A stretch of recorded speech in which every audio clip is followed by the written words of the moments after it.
નમસ્કાર, હું છું જયેશ. ભાગ્ય મંત્રના આ કાર્યક્રમની અંદર આપણે પિતૃ તર્પણ, પિતૃદોષ એ સંબંધી અનેક બધી વાતો કરી છે, પરંતુ જેટલી વાતો જાણીએ તો તેને લઈને કેટલીક અસમંજસભરી પરિસ્થિતિઓ અને સવાલો પણ ઉદ્ભવતા હોય છે. અમને એવા ઢગલાબંધ સવાલો મળ્યા છે જેના આજે અમે ઉત્તર આ કાર્યક્રમ થકી આપવા જઈ રહ્યા છીએ.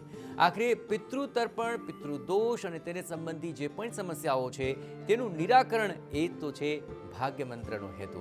અને આજે સરાવાની વિધિને લઈને જેટલી પણ અસમંજસ છે તે તમામ અમે દૂર કરવાનો પ્રયત્ન કરીશું. મારી સાથે જોડાયા છે જાણીતા જ્યોતિષી ચેતનભાઈ પટેલ. ચેતનભાઈ, આપનું ખૂબ ખૂબ સ્વાગત છે. નમસ્કાર. આપણે પિતૃદોષને લઈને અને અનેક વિધિ વિધાને લઈને ખૂબ બધી વાતો કરી અને તેને લઈને ઘણા બધા સવાલો આવી રહ્યા છે અને સવાલો થકી અમને પણ એક આશય જાગ્યો કે આખરે તલસ્પર્શી તમામ માહિતી જો તમામ લોકોને મળી ગઈ હોય તો કોઈને પણ જીવનમાં આ પરિસ્થિતિ આવી છે અથવા સવાલ ઉદ્ભવ્યા છે તો તેનો શાસ્ત્રોક્ત અને સચોટ જવાબ મળે. આપણે આ કાર્યક્રમમાં જે સરાવાની વિધિને લઈને વાત કરી હતી તેને લઈને ઘણા બધા સવાલ આવ્યા છે. સૌપ્રથમ તો સરાવાની વિધિ શું હોય છે તેની જરા એક શાસ્ત્રોક્ત સમજ તમામ લોકો સુધી પહોંચાડો. સરાવાની વિધિ આપણા પુરાણોમાં, હવે ગરુડ પુરાણ જેવા પુરાણમાં પણ આ તમામ વિધિ વિધાનની વાત કરી છે. જ્યારે પુરાણોમાં પૂરેપૂરી રીતે કેવી રીતે કઈ વિધિ કરાય, કોણે કરાય, ક્યારે કરાય, કેમ કરાય, આ બધું જણાવ્યું છે. સરળ ભાષામાં જો આપણે જાણવું હોય કે સરાવવાની વિધિ શું છે એ આપણે પહેલાં એક વાત આ જાણી લઈએ. ઘણા બધા લોકો અનાયાસે કદાચ ઓછું જાણ્યું હોય એના કારણે ભૂલો થઈ ગઈ હોય એના માટે જ આપણે આ વસ્તુ જણાવીએ છીએ. સરાવવાની વિધિ શું છે? તો એવું કહેવાય છે કે જ્યારે કોઈના ઘરમાં કોઈ દેહાંત થાય, કોઈ દેવલોક પામે, તેના વર્ષ બાદ ઘણા લોકોમાં 2 વર્ષે, ઘણા લોકોમાં 3જા વર્ષે સરાવવાની વિધિ કરાય છે. મોટે ભાગેના લોકોમાં વાર્ષિક જ કરાય છે. હવે આ વિધિ શું છે? આપણા ગોર મહારાજ, આપણા કર્મકાંડી બ્રાહ્મણ જે આપણને આપણા ઘરે આ બધી વિધિ કરાવવા આવતા હોય એ સંપૂર્ણ વિધાન જાણતા હોય. આપણે સમજવાની જરૂર છે કે આ છે શું, આ કેમ કરાવવી જરૂરી છે, આ વિધિ શું. તો એવું કહેવાય છે કે જે રીતે આપણે અન્ય વિધિ વિધાન કરાવીએ છીએ, 10માની, 11માની, 12માની, માસિયાના બધા પિંડ વહેરાવી અન્ય વિધિ વિધાન કરાવીએ છીએ, એવી રીતે આ વાર્ષિક વિધિ વિધાન છે. આ કોઈના દેવલોક પામ્યા પછી આ અંતિમ વિધિ વિધાન છે કે આપણે જો આ બધા વિધિ વિધાન કરાવ્યા અને સરાવવાની વિધિ ચૂકી જઈએ તો પણ તે આત્માની ગતિ રોકાય છે.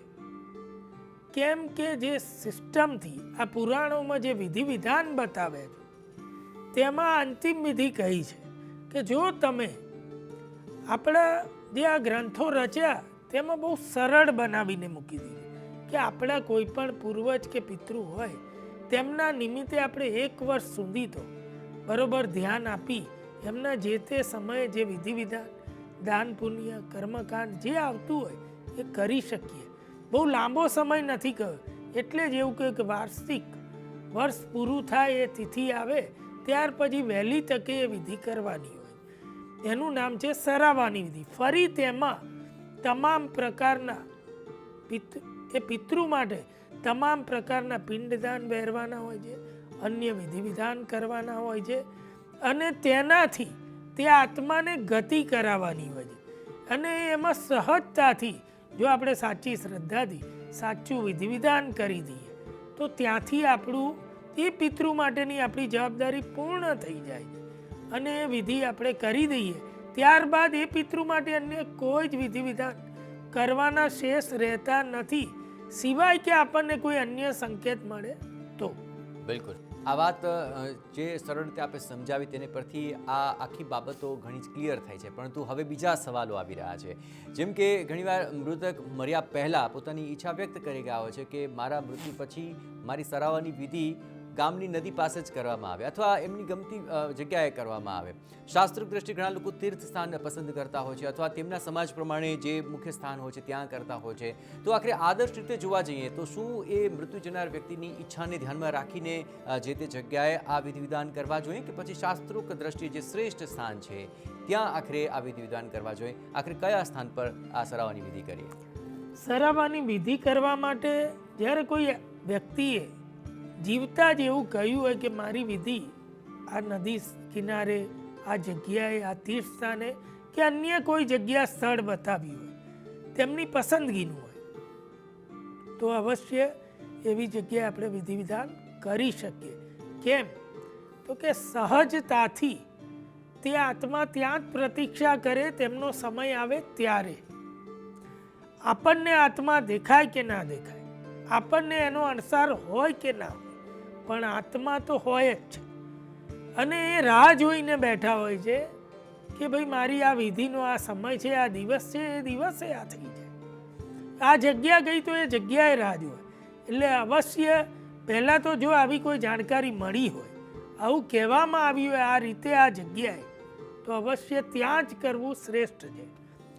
અન્યથા જેટલા તીર્થ સ્થાન કહ્યા છે કે આ પારલૌકિક ક્રિયા માટેના, એ પણ અદ્ભુત જગ્યા છે. તો કે કેમ તીર્થ સ્થાનમાં તુરંત ફળે? તો કે એવું કહેવાય કે આત્માઓનું નિવાસ છે. સહજતાથી આત્માઓ ત્યાં ગતિ કરી શકે છે એવું ત્યાંનું વાતાવરણ છે. અને ત્યાં એ હજારો લાખો કરોડો આત્મા એ વિધિ વિધાન માટે જ આવતા હોય. એટલે બધા તીર્થ સ્થાનની પસંદગીઓ કરેલી છે કે આ વિધિ વિધાન માટેના એ યોગ્ય તીર્થ સ્થાનો છે, તો ત્યાં પણ કરાવીએ તો શ્રેષ્ઠ રહે. હવે કોઈ બહુ જ ગરીબ માણસ છે સમજો, અને કોઈ એવી જગ્યાએ પણ નથી જઈ શકતો, તો તે પોતાના ઘરે પણ બ્રાહ્મણને બોલાવી અથવા તો જે ગામમાં, જે શહેરમાં રહેતો હોય ત્યાં આગળ શાસ્ત્ર એવું કહે છે, પુરાણ એવું કહે છે, કોઈ ઉત્તમ શુભ સારી સરસ નદી હોય એ નદી કિનારે કરી શકે અથવા પીપળાના ઝાડની નીચે કરી શકે, તો પણ પિતૃઓની ગતિ શ્રેષ્ઠ થાય છે. બિલકુલ. આખરે આ સરાવાની વિધિને લઈને ઘણીવાર તો આખરે કોણ કરાવશે તેને લઈને પણ અસમંજસ હોય. ઘણીવાર 3-4 પુત્રો હોય તો કદાચ તમામને અનુકૂળતા ન હોય તો આખરે કોણ એ કરાવી શકે? ઘણીવાર એમ છે કે મોટા દીકરા હોય એને જ આ અધિકાર પ્રાપ્ય છે. ઘણીવાર આ તમામ બાબતોને લઈને એ તકલીફ પણ થતી હોય છે કે તમામ લોકો સાથે નથી આવતા, તો આ સરાવાની વિધિ પરિપૂર્ણ થશે કે કેમ? તો કોણ કરાવે તો આખરે આ વિધિ પરિપૂર્ણ થશે? હવે સરાવાની વિધિ અંગે, પરિપૂર્ણ થવા અંગે એવું કહ્યું છે કે ઘરમાં ખરેખર તો આપણે એવું કહેવાય કે દરેકની એક રીતિ રિવાજ હોય, દરેક ઘર કુટુંબનો.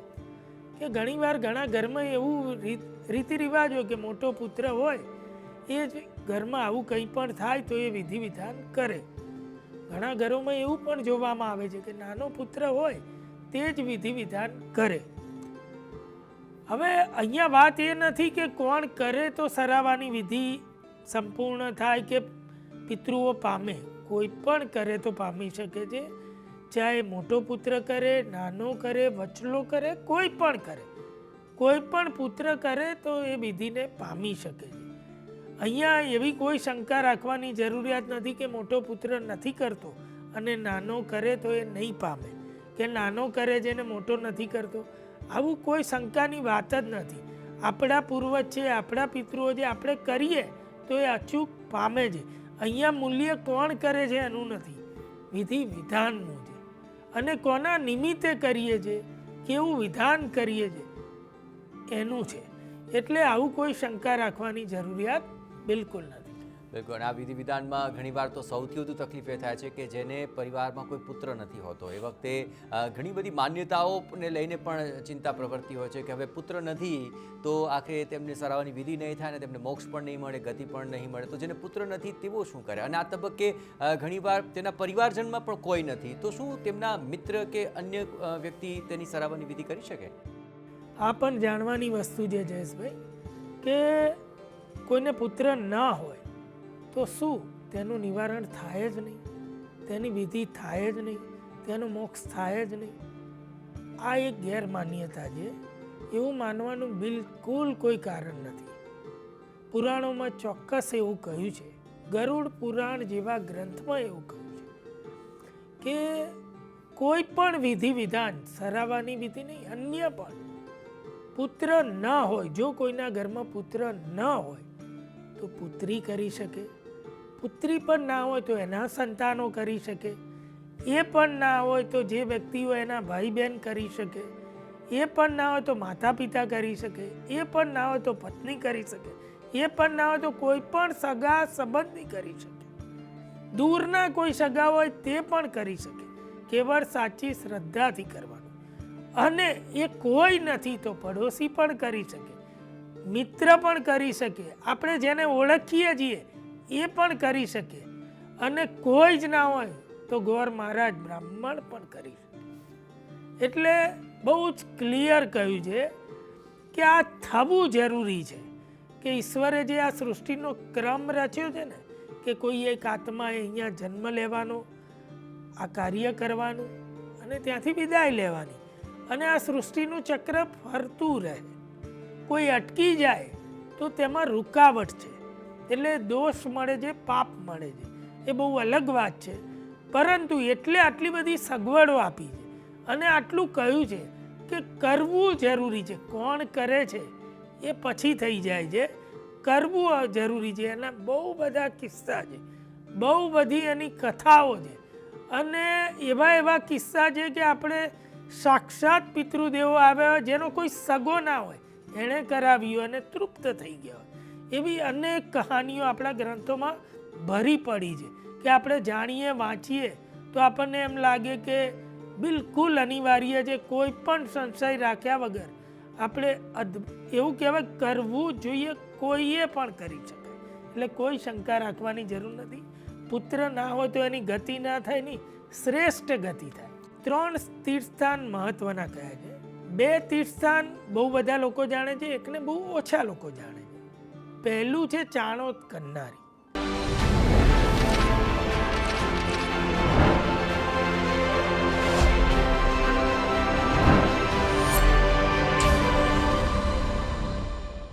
આપણા શાસ્ત્રો અને પુરાણોમાં પણ આવા ઘણા બધા પ્રમાણ મળી રહ્યા છે. રામાયણ મહાભારતની અંદર પણ આખરે યુદ્ધ બાદ ઘણા લોકોની આવી સરાવવાની વિધિ અનેક તીર્થ સ્થાનોમાં ભગવાન શ્રી રામ કે કૃષ્ણએ પણ કરી હતી. પરંતુ એવા કયા તીર્થ સ્થાન શ્રેષ્ઠ છે કે જ્યાં આખરે આપણે જો આ સરાવવાની વિધિ કરીએ તો એ સૌથી ઉત્તમ ગણી શકાય? પછી આપણા ગ્રામ્ય તીર્થમાં કરી શકાય, આપણા રાજ્યના કે દેશના જે તીર્થો છે એવા કોઈ મહત્વપૂર્ણ તીર્થ ખરા કે જ્યાં આખરે સરાવવાની વિધિ સર્વશ્રેષ્ઠ છે અને આપણા શાસ્ત્ર પુરાણની અંદર જે આવા તીર્થોની મહત્તા દર્શાવી છે, તો એવા કયા તીર્થ સ્થાન હોઈ શકે? જો તીર્થ સ્થાનનો મહિમા અલગ હોય એટલે એને તીર્થ સ્થાન કહ્યું છે. હવે તીર્થ સ્થાનની આપણે વાત કરી લઈએ. સૌથી પહેલા આપણે ગુજરાતની વાત કરીએ. આપણા ગુજરાતમાં 3 તીર્થ સ્થાન મહત્વના કયા છે. એમાં 2 તીર્થ સ્થાન બહુ બધા લોકો જાણે છે, એકને બહુ ઓછા લોકો જાણે છે. પહેલું છે ચાણોદ કન્નારી. ત્યાં પણ સરાવવાની વિધિ કે અન્ય પિતૃઓ પાછળના તમામ વિધિ વિધાન કરે. આપણે ગુજરાતની વાત કરીએ. બીજું છે સિદ્ધપુર પાટણ. ત્યાં પણ વિધિ વિધાન કરાય છે, તેને માતૃગયા તરીકે ઓળખવામાં આવે. તે પણ ખૂબ પવિત્ર સ્થાન છે. મોટે ભાગે જ્યારે કોઈ સ્ત્રીનું દેહાંત થયું હોય, તેની વિધિ કરવાની હોય તો આપણે અહીં સિદ્ધપુર પાટણ જઈએ છીએ, અને પુરુષનું હોય છે તો આપણે ચાણોદ કન્નારી કરાવીએ છીએ. એક ત્રીજા સ્થાનની જે આપણે વાત કરી, જેને એક સંગમ કહેવાય છે, જે સોમનાથની પાસે આવેલું છે, અને ત્યાં પણ વિધિ વિધાન કરાય છે, અને તે પણ એક ઉત્તમ પિતૃઓનું તીર્થ માનવામાં આવે. એટલે ગુજરાતમાં આવા 3 તીર્થ છે.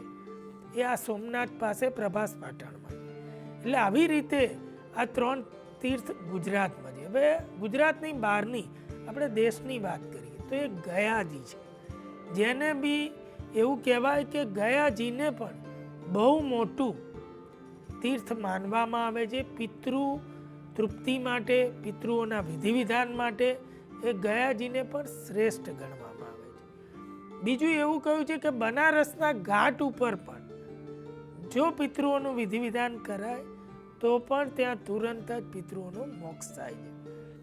ત્રીજું એક એવું કહ્યું છે કે હરિદ્વાર, તેને પણ પિતૃઓના વિધિ વિધાન માટે શ્રેષ્ઠ અને ઉત્તમ કહ્યું છે, જેને પણ આવું તીર્થ ગણવામાં આવે છે. એક ચોથું છે બદ્રી વિશાલધામ, બદ્રીનાથ જેને કહીએ છીએ, ત્યાં પણ પિતૃઓનું શ્રેષ્ઠ વિધિ વિધાન થાય છે. આ પણ જગ્યાને ગ્રંથોમાં પુરાણોમાં ખૂબ મહત્વ આપ્યું છે. અને એક છેલ્લું અને અંતિમ છે કે નાસિકમાં, નાસિક ત્રંબક આપણે જે કહીએ છીએ, ત્યાં પણ પિતૃઓના તમામ વિધિ વિધાન કરાય છે અને તેને પણ પિતૃતીર્થ ગણવામાં આવે છે. આ બધા સ્થાન એટલા ઉત્તમ છે કે સરળતાથી સહજ આપણો જે આશય છે કે પિતૃઓની મુક્તિ મળે અને પિતૃદોષ શાંત થાય, પિતૃઓની ગતિ થાય, એ બધી આપણી આશા અહીંયા પરિપૂર્ણ થાય છે અને તે સહજ થાય. આવું આ તીર્થનો મહિમા છે કે કદાચ કોઈ વિધિ વિધાનમાં પણ સહેજ કંઈક ત્રુટિ રહી ગઈ હોય છતાં પણ તે કાર્ય થઈ જાય છે. બિલકુલ. તો આખરે આ 6 સ્થાન એવા છે જે અતિ ઉત્તમ મનાય છે અને સરાવવાની સંપૂર્ણ જે બાબતો છે શાસ્ત્રોક્ત, તે આજે આપણે જાણી છે અને તેને લઈને જે પણ મૂંઝવતા સવાલ હતા તેનો શાસ્ત્રોક્ત જવાબ આપ સુધી પહોંચ્યો છે અને સુંદર મજાની માહિતી ચેતનભાઈ પહોંચાડી છે. ચેતનભાઈ, આપનો ખૂબ ખૂબ આભાર. તો આખરે આ સરાવવાની તમામ બાબતો આપણે જાણી લીધી છે, પરંતુ આગળ આપણે એ પણ જણાવીશું કે અન્ય જે તમામ વિધિ વિધાન છે, જેમ કે ત્રિપિંડ શ્રાદ્ધની અંદર આખરે કઈ પ્રકારના વિધિ વિધાન સંપન્ન કરાતા હોય છે, તેની જરૂર શું છે, ક્યાં કરી શકાય, કેવી રીતે કરી શકાય, તેના પણ આપની પાસે સવાલો હશે જ, પણ એ સવાલોનો ભાગ્ય મંત્રની અંદર જવાબો પણ છે અને તે પણ અમે આગળ આપ સુધી પહોંચાડવાનો પ્રયત્ન કરીશું. તો ફરી મળીશું, ત્યાં સુધી રજા આપશો. નમસ્કાર.